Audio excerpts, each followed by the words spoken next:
I wanted to make a video kind of documenting my timeline with Japan because it's kind of been like a 6-year process of me.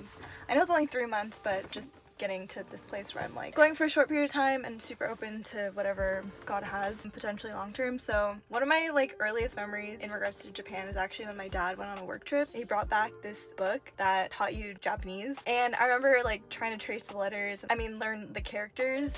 Editing Brianna here. If you were curious, I have started learning Japanese. I downloaded Duolingo when I was there in 2024, and as I rode the trains, I just basically learned the alphabet. Not the kanji yet, but hiragana, katakana. Fast forward to 2019, I was interning with Resonate as like a summer missions intern, and they were going to Japan for 10 days. It was my first international mission trip, aside from like going to Mexico when I was like a kid, but I feel like that doesn't really count. I remember landing there and just feeling like, oh my gosh, I could actually live here one day. I can't really describe the feeling, but it was just this feeling that I had of like, oh, I can like kind of see myself living my life here. And at that point, I had known more about Japanese culture, like anime, the food, the stationery. I loved all of that. But on that trip, I learned just about the actual brokenness in that nation and how it is a place where suicide rates are so high, fatherlessness just in the homes is high, sexual addictions, gambling, just a lot of darkness, just exposed to that during that trip. Fast forward a few months later, I'm in my discipleship training school in Huntington Beach, and one of my roommates, her college fellowship from Wisconsin, they were going to Japan for another 10-day trip. Somehow I got invited to go on this trip, and I just felt a lot of peace about it, and it worked out with our schedule because the way my program worked in Huntington Beach was we had a winter break. Since we were doing tours to college campuses, there was no students during that time. So yeah, the trip was gonna happen right before Christmas. One of the most impactful moments in that trip was just learning about this house church model and the pastor's like desire to see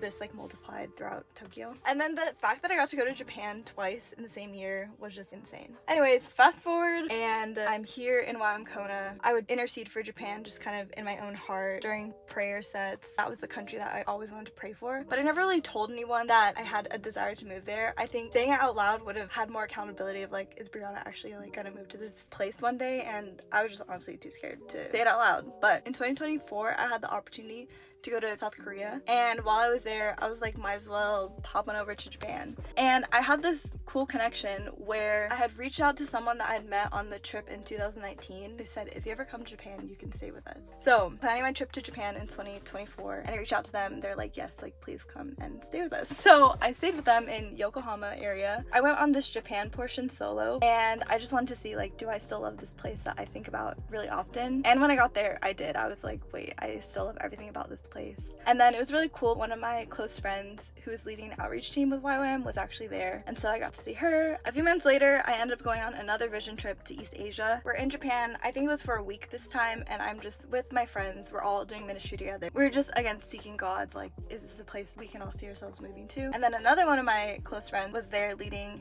a different outreach team, and so got to see her. Such a random part of the story, but there was an opportunity for me to go to Albania for a missions conference. I know it's literally the most random country ever, but the way the logistics worked out, I ended up staying again with that family in Yokohama for a few extra days before going to Albania. In that time, I went to this all-day prayer meeting that was happening in Higashi-Kurume area, and I ended up going and I meet this YWAM team that's from South Africa, and they're actually part of the school called the School of Worship and Prayer, and they were doing their outreach in Japan. So I ended up meeting the leaders and basically instantly became friends, like literally got to hang out for one of the girls' birthdays. So now I made these new friends. They love worship and prayer. They're from South Africa. That's one thing I love about YWAM is it connects you just to people all around the world, and it was a great time. So glad I made that connection. I was leading with the worship and prayer department in Kona, so it just made sense as a connection. Fast forward again to September of last year. I see them in the Philippines because we were at another missions conference, and they tell me, hey, we're pioneering this school of worship and prayer in Okinawa next year. And immediately, like in my heart, in my spirit, I was like, I want to do the school so bad. But there were just things in my life where I was really unsure where I would be in the next year. So I kind of just tucked it away in the back of my mind and was like, maybe I'll end up there. Like, it's so far away, I'm unsure. Now we're in January of this year. We're in a prayer meeting and we're praying about the unreached, specifically in Central Asia, and we're singing in Korean. And I I'm thinking about Japan, I start crying, feeling so tender about the injustice that Japanese people don't get to hear the gospel because there's just not enough people who know Jesus out there. And I feel the Lord invite me into doing the school. It was just like a sweet invitation that I just felt. Immediately, I'm just bawling my eyes out because again, there's things in my life where I'm like, I don't know how like logistically this is gonna be possible.